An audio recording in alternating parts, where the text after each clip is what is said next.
Hey everyone, it's Jolene. It's Mills Combat Week 6, Day 5. Today was Combat 45 and some core work.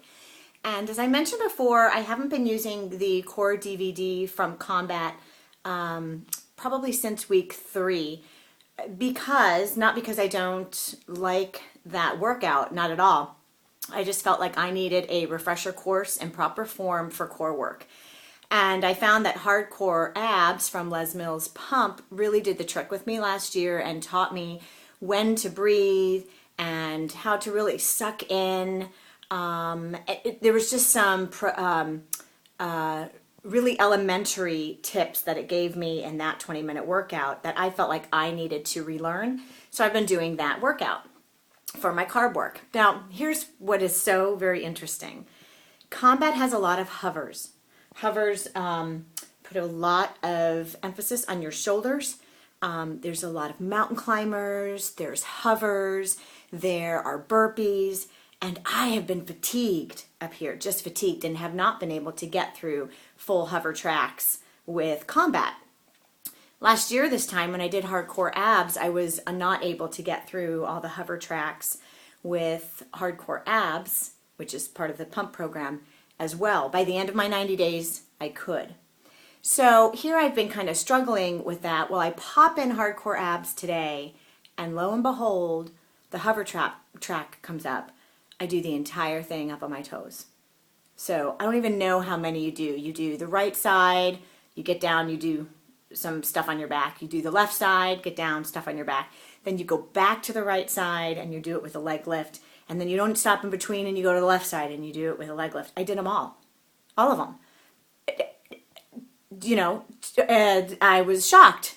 I was like, okay, I've got this, which makes me feel like, okay, now you've been working on your form so diligently. Now you can go back to the combat workout next week. So I'll go back to that core workout next week now that I feel like I've retaught myself the elementary skills of doing proper core work. So my whole point here is not like, hey, pat on the back for Jolene. No, it is to remind you that you need to be tracking what you struggle with and then how you've improved. Like, I know for a fact now that when I do the combat core track, I will be able to push out more reps now because obviously I know how to hold my body. I've strengthened what they call the cast iron corset. I like that in hardcore abs. So I'm going to go back to that combat and be able to push myself just a little bit further than I have before. But in order to do that, you need to know from whence you've come. You need to know what you're struggling with, what your limitations are, and whether or not you want to add 2 or add 3 or get through the whole track on your toes. And if you're not tracking, then there's no way you can know that. So tracking. Jolene Extreme has tracking sheets. P90X has tracking sheets. Pump has tracking sheets. Insanity has a fit test every 2 weeks where you can assess your improvement.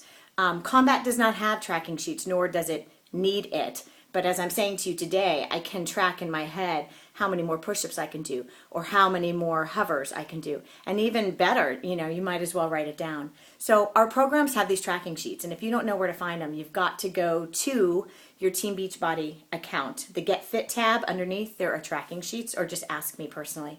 But if you really want to be seeing your success in a way that doesn't have to do with how your clothes fit or what the scale says or inches or how you look in the mirror, some of your success is going to come from knowing that you did more than the last time. You did more than the last time you did that workout. So tip of the day, track your training. Take care. Bye.